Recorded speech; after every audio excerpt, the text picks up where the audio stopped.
So thank you, Michael, for the kind introduction. It's very nice to be here. I want to make sure that we understand that at least if you take one thing out of this meeting is that incentives work. Incentives always work. It's not, the point is that we don't always understand how they work. In many cases, we think we do, but turns out that we were wrong. So let's look, you have over here two cartoons. One of them is the driver that is paid per hour, the bus driver. This guy can take his time, he's very polite, he drives safely, doesn't need to strategize, everything is good. The other guy is paid per passenger. And well, that's what you'll get. You get that he'll drive very fast and he'll try to maybe start driving before you actually see it. And it will also be much more efficient, right? And that's just a small example how something that looks like a very trivial difference in the incentives that they have can have a huge impact on the behavior that we see in the world. We'll get to this, back to this in a minute. So I want to start with a story about taking my son to Disney World. Ron, my son, just turned 3 a couple of months earlier, and I took him to Disney World. I really love this time when they turn 3 because then they start making sense, right? You can talk with them and they actually make sense when you speak with them. An issue is that when they start speaking, they also start lying, right? They start experimenting with lying. And as good parents, we told our son, look, Ron, you shouldn't lie. Only bad people lie, right? That's what many of us do. And then we went to Disneyland. And when we arrived, I saw that under 3-year-old is free, over a 3-year-old is $117. And without hesitation, I said, or maybe with some hesitation, I said, yeah, he's almost 3. Which is wasn't really a lie because he was almost 3, just from the wrong side. He was over 3. Anyway, I did this. I think that many other people do it if you judge by Google search and things like that. What did my son learn from this? So we gave him one message: you shouldn't lie. Only bad people lie. And then he saw that when I faced $117 in incentives, I lied. Well, he was too smart for me. I thought that maybe he was too young to understand. He wasn't. He really understood what's going on. And he asked me, Daddy, what did you mean? And I said, only bad people lie, and you just did, right? Now, the point of the book that I'm having, and this example I hope illustrates it well, that we're sending different kinds of signals. We're telling people one thing. So the company, the driver's company that we saw before, and many other companies will tell you one thing. But then when they present incentives, they do something very different. And the incentive actually tell you what they want. It's not, the point is that incentives also send signals. If you just think about incentive as money, you're very wrong. Incentives are also, it could be status at work or pride, or it could be many other things, but it's never just the incentive. It's also the message that it sends about who I am, what do I mean, what do I appreciate, and they'll try to convince you this. With other example, anyway, about going back to Ron, if you want to see what he actually learned from this, and the next ride was only for kids over 4, and he, without hesitation, lied and said, I'm just over 4, right? So he learned to follow what I did when I was faced with the incentives, not what I told him to do otherwise. Now, as a behavioral economist, I often think about these things as what can I do in order to prevent it? So imagine Disney wants to change it. What can they do? One thing that they can do is ask you to present, say, a birth certificate, some kind of document. Well, that would be really bad because you go to Disney and it's all one big happy family. You don't go over there and want them to start, questioning you. So what can they do? They can do, like in my case, ask that the child will be there when you buy the ticket, and then you have to lie in front of your child, which is not easy. Or they can take it a step further maybe and ask the kids. So imagine that the cashier would have asked Ron, did you have your 3rd birthday or not? Now, I could clearly coach him to say, yeah, of course I did. But that's a big jump, right? So that's not just telling them, telling a lie in front of them. That's explicitly telling them to lie. So think about this kind of ways. I want to start with the video clip, or I want to talk now about the video clip. It's a TV commercial for IKEA. And first, let's watch it, and then we'll see what happens. I hope that you can actually hear it when I.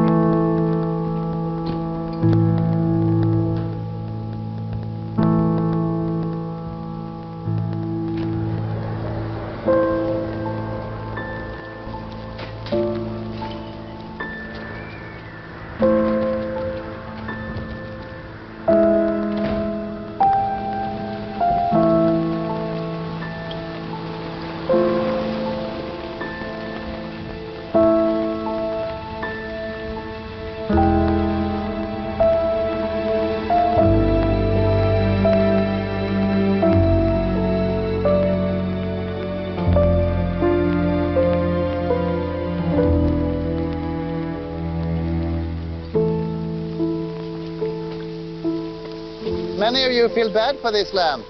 That is because you're crazy. It has no feelings. And the new one is much better.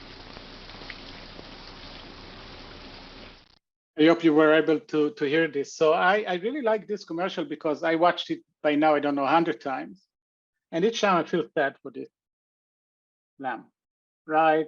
And the Swedish guy with the Swedish accent that I don't know how to imitate is actually right. We are crazy. But that's who we are, right? So that's what happens. We see it, we get some clues, some indication from the environment, and we build a story around it. So if you ask an economist, what did you just see? The economist will tell you, a woman had the lamp, she didn't like it anymore, it was old and didn't work well, so she went to IKEA, bought a lamp, threw away the old one. That's the story.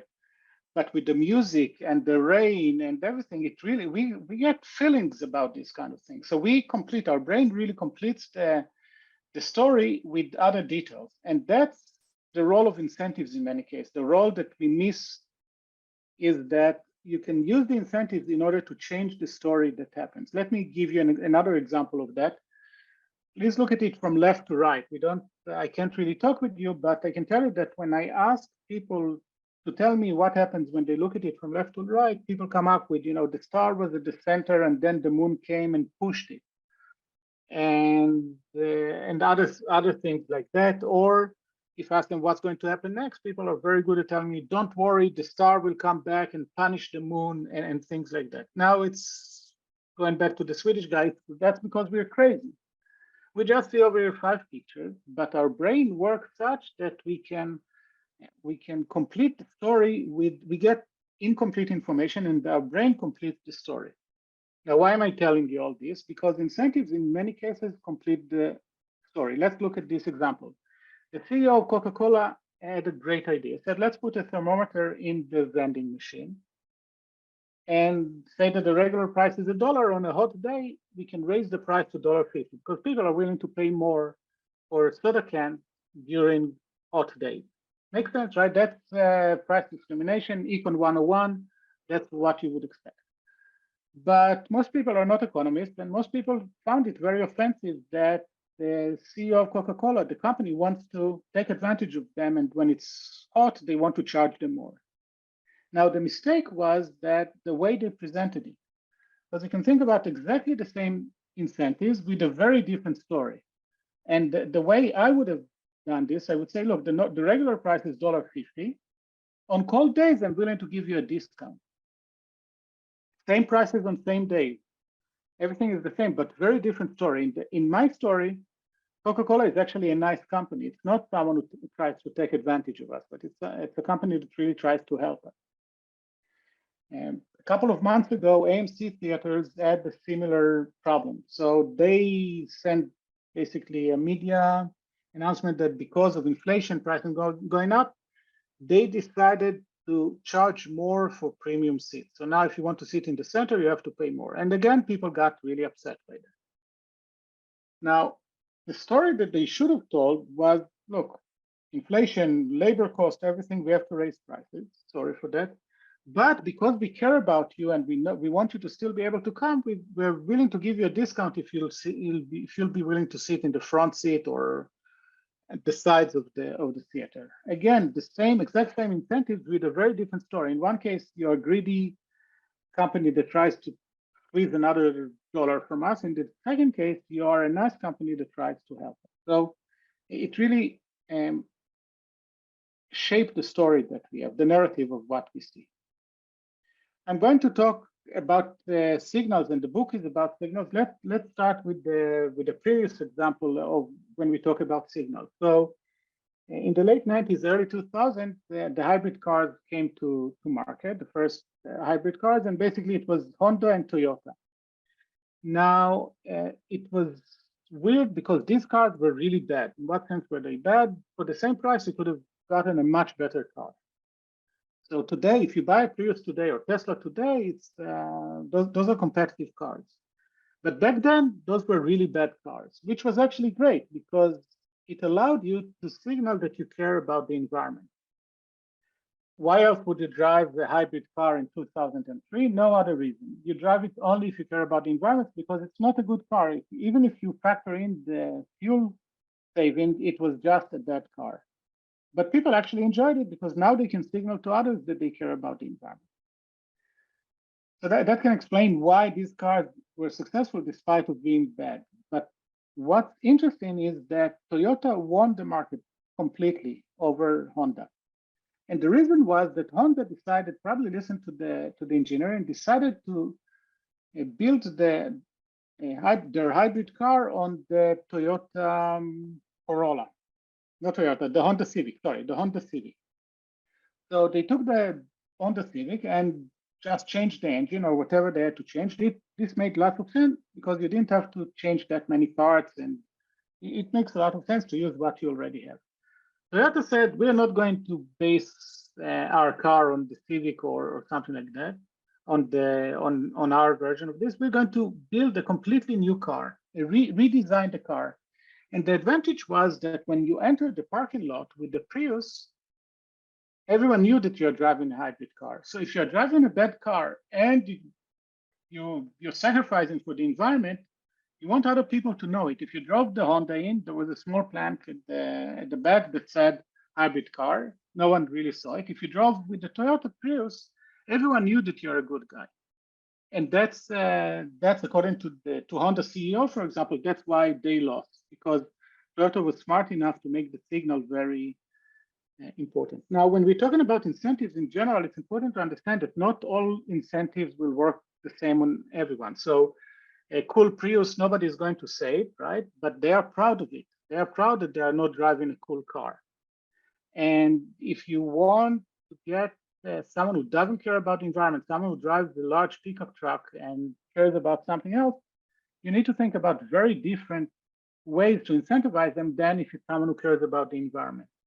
Now, Michael mentioned that I'm from Israel originally. I live in the US for 22 years. It took me a long time to understand what American means. So when American tells you, let's do lunch, I thought that they actually mean that we should do lunch. But the translation is they don't want to see you again, right? And many other things. In Israel, when I give a talk, if someone approaches me and said, that was okay, that's equivalent to an American telling me this was fantastic. Right? So you need to understand how to read the signals in different cultures. And cultures don't have to be Israel versus the US. It could be even within San Diego, it could be taxi drivers versus teachers versus lawyers versus bankers. Every one of them can have a different culture, and it could also depend on what you care about. And targeting the incentives to send the right signal really depends on the culture. You need to understand it, the culture that you're in. I want to talk about 4 examples of cases in which the management can tell you one thing, but then incentivizing you to do something very different. So the first one is quality versus quantity. Remember the drivers from the beginning, right? So the ones that are paid per hour will give you maybe higher quality, but they'll give you lower quantity. So what would the company want? The company would never tell you, oh, we want you to drive aggressively and don't be safe and don't care about the customer service. They'll tell you the opposite, that they care about quality. But in many cases, they'll incentivize quantity. Why do you incentivize quantity? First of all, you want people to do more. Second, it's much easier to measure. I know how to measure quantity. It's much harder to measure quality. But as a result, what you get is that people, customer service could suffer. Many other things can suffer because of that. And it's interesting, we talked about solutions. It's interesting to see what the rideshare companies actually did. So they said, look, we don't want to pay people per hour. We want them to have incentives to work harder, to find what times are best for them, where to go, to strategize. That's all good. But we also want them to be safe and care about the environment. And they added another layer of incentives, which is the rating, which now it's very interesting because now that the Uber driver cares not just about getting as many rides as she can, she also cares about not getting bad rating. If she'll drive too aggressively, if the car will not be clean, she'll get bad ratings, and at some point she might lose her job. So these rideshare companies were very smart in introducing an extra layer of incentives that cost them nothing, but really solved it. If you think about quality and quantity, it's all over the place. The example maybe that I think is the saddest in a sense is our healthcare in the US. So if you go to a physician in the US, they are very often paid under something that is called pay for performance, which is basically the more procedures, the more surgeries, the more treatments that they send you, the more they earn. Now, if you think that they are not influenced by this, I think that you are naive. I can tell you that you are naive. The data shows that you are naive. So imagine that you go to the doctor with back pain. You can think about three categories. One is the doctor looks at your scans, everything says, he says, look, Uri, sorry, you must have surgery. Without that, it's not going to be solved. Or she can look at it and say, look, just go home, rest, everything is going to be okay. Those two are easy. Maybe incentives are not going to influence them. But then you have a large gray area in which it's not clear what's the right thing to do. Now, if this doctor is getting $5,000 for operating on you, and you think that she's not going to be influenced by that, I think that you are very naive. Now, it doesn't mean that she understands. So it's not that she is a cynical person that says, oh, I need to replace my BMW, let's send Uri to surgery. That's probably not what's going on. But she says, look, I look at it, and knowing that there are incentives, she interprets the signals in a very different way. As a result, we see a lot of quantity that is not needed. We see many procedures, many scans, all of this bad stuff that happens without needing. And so examples with back surgery or C-sections, if you look at hospitals where the physicians are paid for performance, you see many more of them than in hospitals in which they are not. And in some cases, it's just waste of money. In many other cases, it's actually dangerous. It's not; those are not trivial things. The second example of mixed signal is innovation versus punishing failure. So most companies, I'm sure that Michael is telling you, be creative, try to find a creative solution. But then in many companies, they punish you if you fail. Now that doesn't make any sense, because being creative means increasing the variance. If I'm going to do exactly the same as I did before, I'm not going to fail, but I'm also not going to do something really good. On the other hand, if I come with a new idea and I try, there is a higher chance that it will fail than if I would have gone with the same thing, but there is also a higher chance that it will be successful. When you tell your employees to be creative, basically what you're telling them, we want you to increase the variance. We want you to try and get some out of the box, something new over here. Now, punishing failure by firing you, not promoting you, not giving you bonus is going to be really counterproductive in this. Instead, what you should do is have some kind of debrief, say what happened, why did it happen, and how can we do better in the future. Now, when you do the why part of it, why did it happen, and you find out that it happened because the person was not waking up in the morning or not putting the right effort into this, fire them, punish them, whatever. But in many cases, you'll find out that they tried. It was a good, interesting idea, but then it failed. As someone who runs experiments for a living, I can tell you that very often I go to the lab, I try an experiment with an idea, we try the experiment, and it fails in the sense that we don't get what we expected. In some cases, we understand and we move on. In other cases, it could actually be much more interesting because we learn from it something surprising, something we didn't think about before. So it's not necessarily bad, but if you punish creativity, you punish failure, sorry, you are punishing creativity, and you shouldn't do it. The third example is about long-term versus short-term thinking. All companies will tell you we want to think about, you should think about long-term. So think about my governor in California. There is a need for a fast train from San Diego to San Francisco, but if he will decide to build it now, that means that he will have to divert resources from infrastructure today, from education, from many things where money is needed into this project. Then he will not get reelected because the hospitals and the education system will be in worse shape than he got them. And then 20, 30 years down the road, someone will benefit from this. But his incentives are definitely not good for the long run. Or think about a board that appoints a CEO. They may tell the CEO, look, all we care about is long-term success. We don't care about short-term. We want you to be successful in the long term. But then if the incentives are going to be based on quarterly earnings, for example, what is this CEO going to think? Is she going to say, oh, I don't care about being fired because the quarterly earnings are not good? Or is she going to say, I'm not going to replace the computer system, this network, despite of the fact that we need to upgrade it, I'm not going to do it now because then the earnings this quarter are going to be really bad, and then might not be here to see the next quarter, right? So you need to think about how to avoid this. In some cases, so think about the governor example. I still prefer that. I think it's a good example where the incentive is not the only criteria that you should think about, because the solution is very easy. Move to dictatorship. In dictatorship, you don't have this kind of thing. They know that they are secure and they can invest in the long run. I don't know about you. Personally, I prefer to live in democracy. I prefer to live in a place where the government needs to think about re-election. So incentive is not the only thing that you care about. But if you think about the CEO example, if I would be in the position of appointing a CEO, I would tell that person, look, for the first 2 years, we're not going to evaluate you at all. So you have carte blanche. You can just do the best you think for the company in the long run. And we'll meet here in a couple of years. Could be 1, 2, 3, whatever you think is the right horizon that they want them to think. And only then we're going to evaluate you. We're not going to look at the quarterly earnings and try to figure out whether you're doing a good job or not.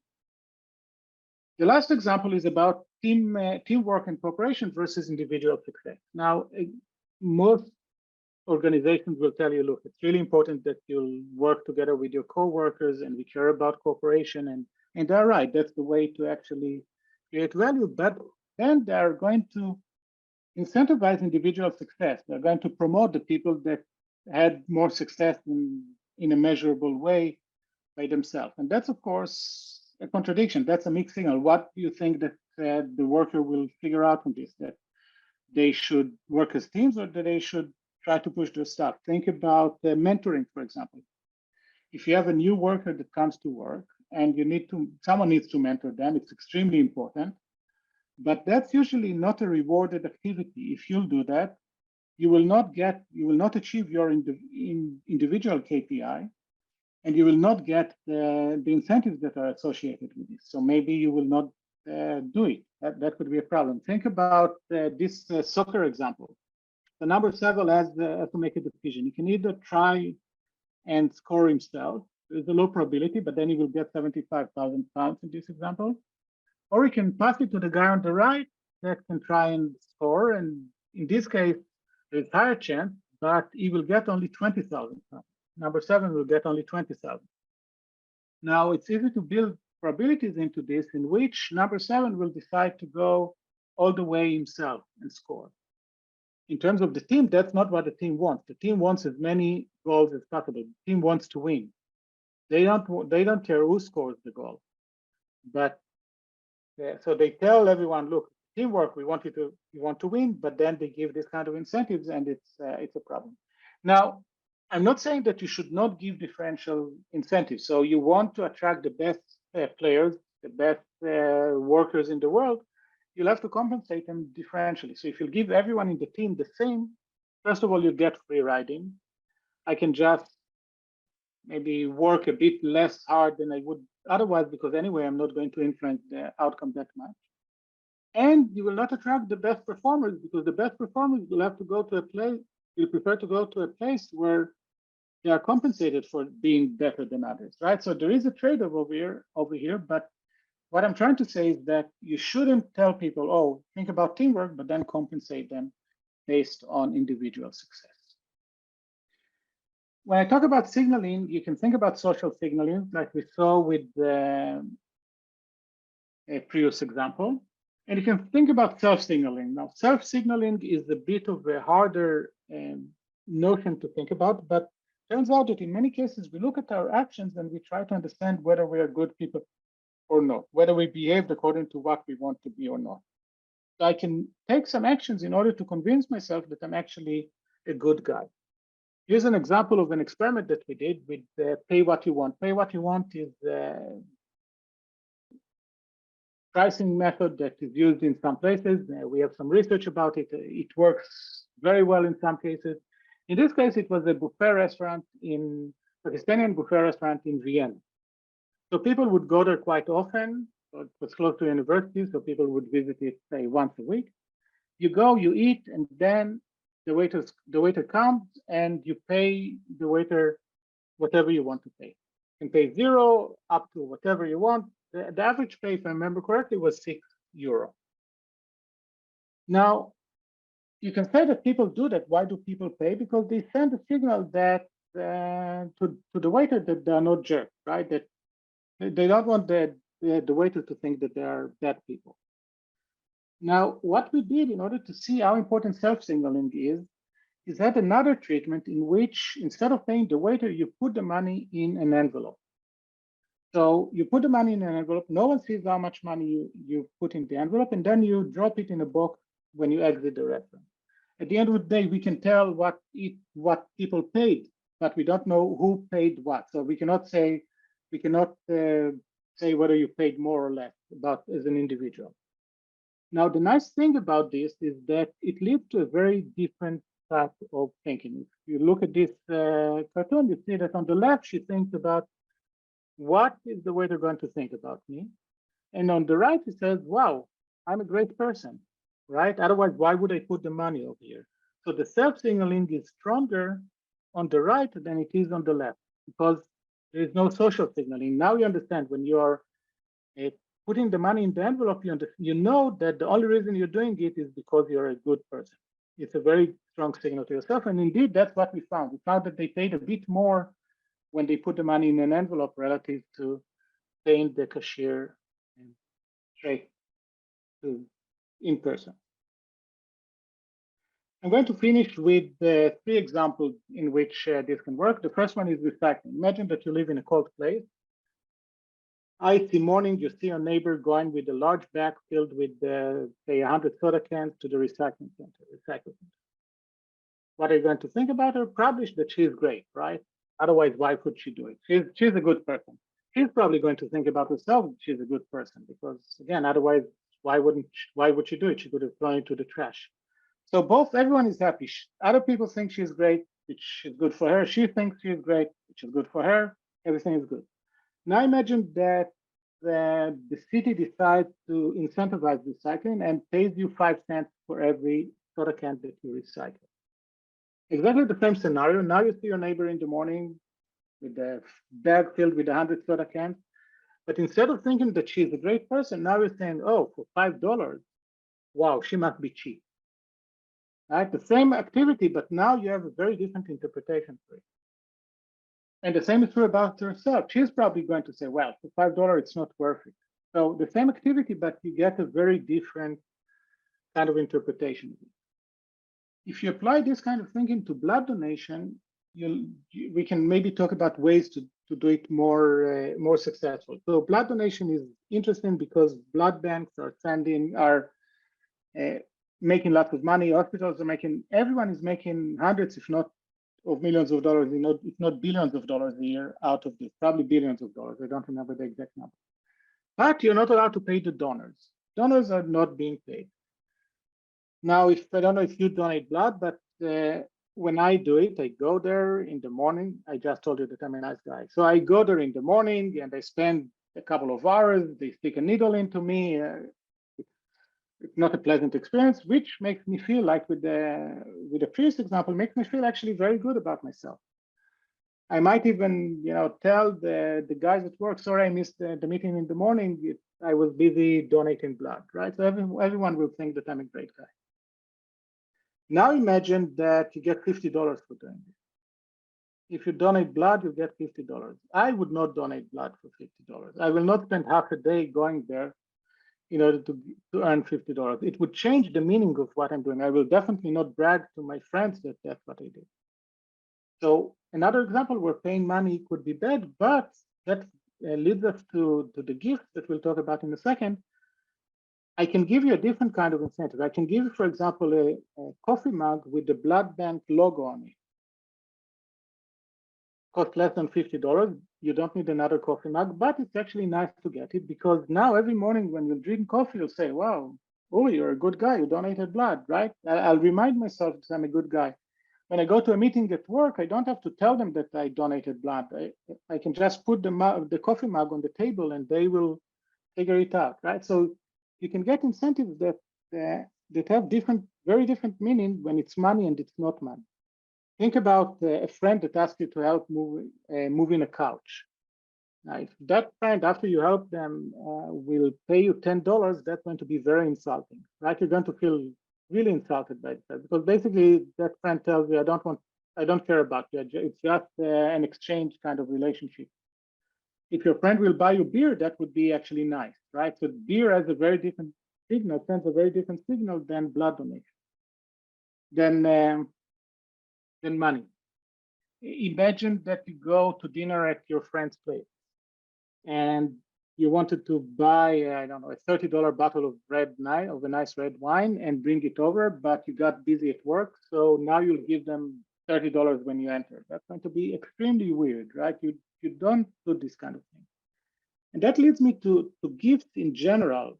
So gifts are really a real puzzle for economists because so many resources, so much is wasted on gifts. So we spend so much money looking for the right gift for the right person, and we go and then they don't like it. It would have been much more efficient to just give them $50. They can give you $50 back. Everyone is happy, and we are not doing this. Instead, we have to think about all the signals that the gift sends.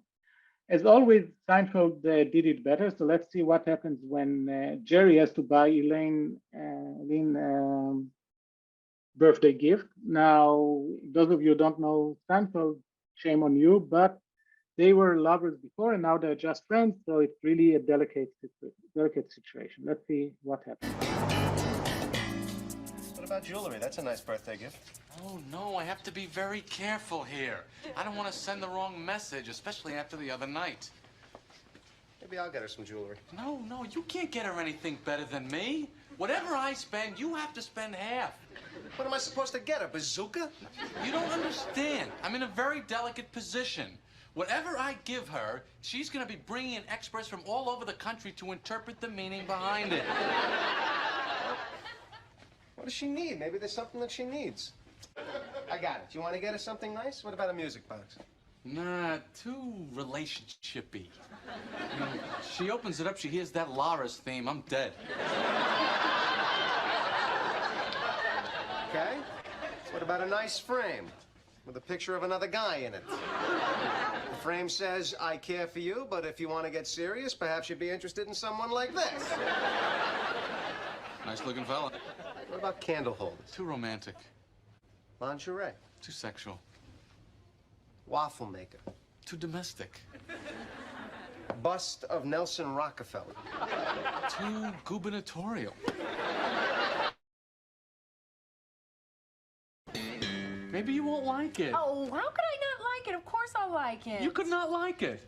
Just the fact that you remembered means everything. Of course I remembered. It reminded me every day for 2 months.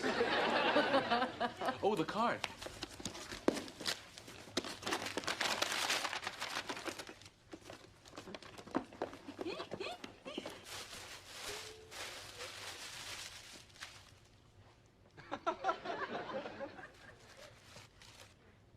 Cash? What do you think? You got me cash? Well, that's right. I figure you could go out and get yourself whatever you want. No good? Are you my uncle? No, to your question, no, it's not good. I hope that the message that I wanted to send is clear, that incentive tells a story. Your incentive is going to tell a story, and you need to control the story. In many cases, you need something that I like to call a common sense officer. You need someone that will tell you, look, this is stupid, don't do it this way. In many other cases, you need to collect some data, to do something like A/B testing to try and figure out whether your incentives work. Because people are really good at gaming incentives. Just run A/B testing, try, do it in a small pilot phase, see if it works. And if it does, good. If not, tweak them until you find how to make them work. I'm done, and I'm looking forward to your questions. Fantastic, Uri. Thank you very much for that first part of the presentation. I've got a lot of questions from the audience, some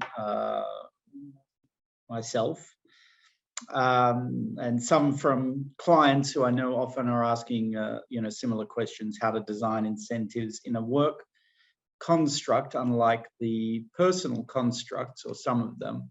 We have the dimension of what is the purpose of work. Is the purpose of work exclusively the need to generate, compensation and income in order to,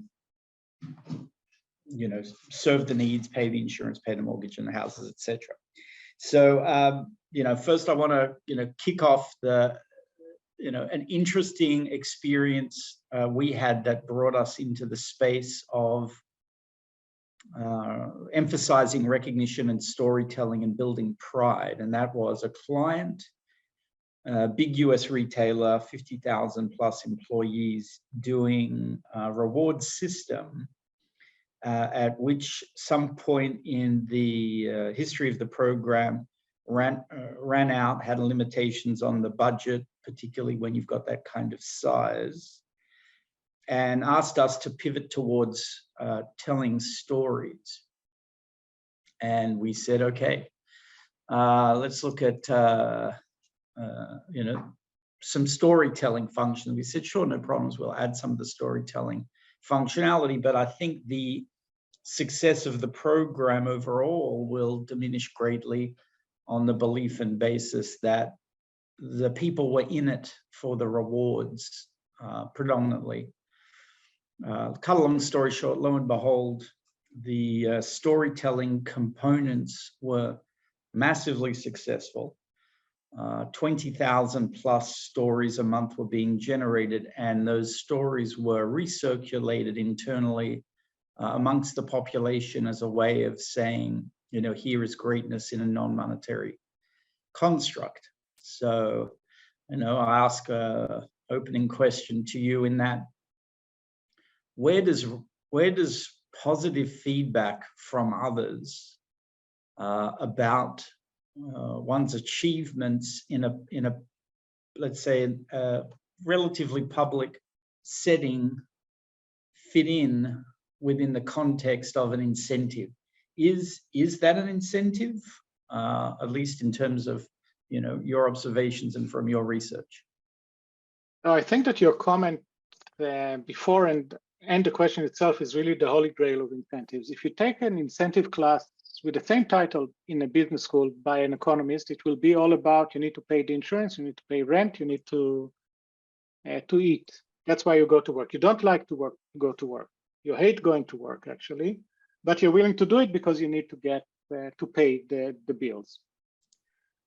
Same title of class with the organizational psychologist. You go to work just for fulfillment, just to feel better about yourself, to get some kind of meaning to life, which is also, I think that both of these are strawmen. I go to work, I don't know about you, but I hope that most people go to work because they need to pay the bill. So money is important. And because I want to get meaning. I want to learn something about the world. I want to interact with people. I want to get recognition from people.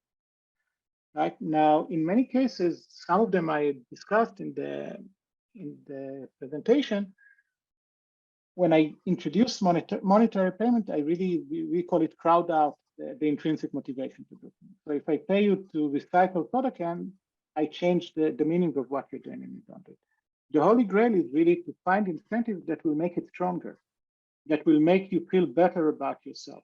Now, incentives are not just money. It could be praise from my boss. Right, so I have a dean. I don't really know what it means to be good at my job. So I know that publishing more papers, getting more citations there, maybe better teaching evaluations would be good. But a praise from my boss, from my dean, is actually something that will make me very happy. Right, so if I know that some actions that I can do will make my dean happier, I might choose to do it, and not because I'm going to earn more money. She's not going to give me more money. It's just because it makes me feel good about what I'm doing, right? So in some cases, the incentive would be praise, or it could be some kind of, I don't know, pizza for the team. I don't know what it is. It doesn't have to have huge financial meaning, but it could really boost so that the right incentives in the right place, framed correctly with the right narrative, can actually boost your actually satisfaction from work. And that's what we should try and do. Hmm. So that leads into some of the questions. I'm going to group some of the questions from the audience because there were, some that were similar. When management, let's put it in a corporate context first, though there was some educators in the audience who'd asked questions about students. If you're in a management type function and you're being asked to design something, create something that is motivating people to do something. In this case, there's a safety question that's being raised. So I believe be safe. There's a wellness, be well. How should the thinking go from a standpoint of a manager saying, I'm going to design some program and the desired goal of that program is to produce this, behavioral outcome? How should they mechanically go through it to, get some learning from the experiences that you've had and the research that you've done? So we chatted before about gamification, and you said that you're into this before it was called gamification, basically. And that you care about it. So think about, I have a friend that does research on hand washing by health workers. So turns out that today you can actually digitally learn when they did it, what they did, how often they did it. All the good data is out there because it's all connected to a system. So when a physician enters the examination room, you know if they actually use the machine or not. Now, you can try and incentivize them to do this with money. For example, you pay them whatever, $1 each time they do it. I don't think that that's the right thing, that's the right way, because they can say, look, I've done it already 50 times today. I don't care about another dollar. I just won't do it. Or you can try and get them to really care about it. So when I exercise, my exercise is walking. I walk a lot. I have a treadmill. That's how I walk. And I measure the number of steps that I have. I have an app called Pacer on my iPhone that measures how many steps I take every day. And I really care about it. I don't show it to anyone else. No one cares about it. I don't show it to other people. It's really about me. But today, for example, I just flew in from Boston, so I didn't walk that much. After we're done, I'm going to walk around Tel Aviv in order to get some more steps into this. Again, no, the incentive is not material in any sense whatsoever. It's just that this kind of gamification, I care about doing this. The same could be about hand washing.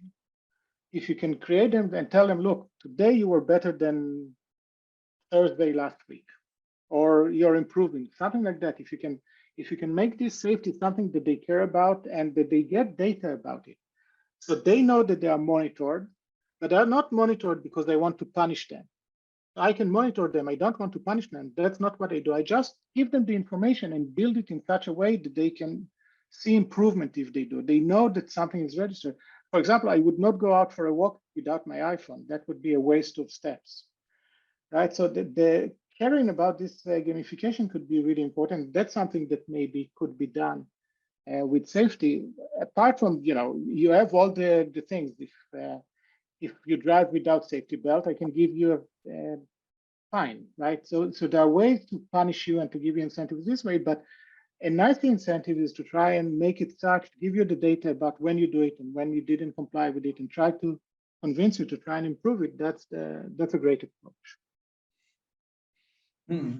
So along those veins, another question asked is the difference in terms of application or outcomes of using cash-based incentives versus at least non-cash, let's say like the Elaine gift. Right. When is it appropriate to use one? When is it better to use another, or whatever your observations were to share with the group? Psychologists call it communal relationship versus exchange relationship. With my friend that I helped move in the sofa, I have communal relationship, hopefully. and then you don't use money. You don't give money to your friend, right? You can think also about exchange relationships. So imagine that I ask my assistant to stay over the weekend and work on something that is urgent. I show up on Monday morning and give him $10. He'll be very insulted because he will learn from this that that's what is worth. Is worth. I can give him a chocolate bar from where I was, and that would be, well, at least he thought about me during the weekend, and this shows appreciation. It will have much stronger value. Now, so the chocolate bar could be better than $10, but if I give my assistant $10,000, he'll be happy, much more than a chocolate, right? So I think that the relation between monetary and non-monetary is interesting because for low values, it's often better to get a non-monetary one that just shows I appreciate you. But if I can give you a huge bonus, just give me the money. Don't buy me a car, for example. Give me the money that the car costs. I'll find better ways to spend it. So there is this tension between the size and the type of incentive. For small amounts, I think that giving a gift is better. For very large amounts, it might be better to actually give cash. But you should remember that giving money sends a very different signal than just a gift, like we saw with Seinfeld. Is it okay to, within a corporate structure where you've got different populations who might talk to each other and communicate with each other, where some groups have incentives and others don't? Is there any learning that from your experience that says you have to be careful when you have departmental level incentives for people communicate, and if they find out, or no, if assuming of course one was in a sales function and the other is in a non-sales function, but yeah, any of your learnings? Fairness is something that we care about a lot, right? So I touched on it a bit with the Coca-Cola example with the vending machine, but in general, fairness, economists will tell you that all you should care about is how much you're earning. So you said that you have 80 workers, I think, now in WorkProud. They should care about how much they earn because they need to take it, but that's not how we function. If I know, so I work at the public university in the US, you can look online how much I earn. So I can look online and see whether someone else that I think is less good than me is earning more than me, and I'll be really upset by that. Right? So if you give incentive to some people but not the other, and because of that, these people are compensated more or compensated for things that you're doing without being compensated, that could really affect the sense of fairness that they have. And that's definitely not something that you want to have. It's like inviting people to a party. You invite people to a party, they are happy, but you should really think about the people that are not invited to the party, because they're going to be really insulted by that. So if you give incentive to some people, but not the other, you need to come up with a really good explanation why you're doing it. Mm-hmm. And transparency, by the way, could really help over here. So the more transparent you are, the less people are going to build stories. Why are you paying Jim and not John? And John will say that it's because you favor Jim because he plays golf with you or something like that. But if you can say, look, I pay Jim because I can measure his productivity much better than yours, John, so that's why I'm not paying you, incentives like that, that could really help. And as you said before, recognition is a type of incentive, though it happens after the behavior, so it has a slightly different psychological impact. Maybe it increases the likelihood of repeat behavior, but it happens after the event, or it needs to be meaningful. So I think that when I grew up, at least, so some of it is culture, but some of it is time. You were told that you're doing a good job when you did a good job. And today, you just tell kids you did a good job, no matter what. And that, because of that, it loses its meaning. And so if my father would have told me, look, oh, you did a good job on this, I knew, okay, that's exceptional. He didn't tell me this in the last year and a half, so he must really mean it over here. So how often, and that's true about awards in general. So the Oscars is important because it's given once a year. If they would have given the Oscars once a week, it wouldn't be that meaningful, right? So you need to make sure that when you give, don't just go and say good job or whatever. I appreciate it if you don't, right? So find, and psychologists talk about making it specific and say, Jim, good job with this. I really appreciate the way you did X, Y, and Z, right? So be more specific about what it is. Because otherwise, if you praise people all the time, that's also going to lose its meaning.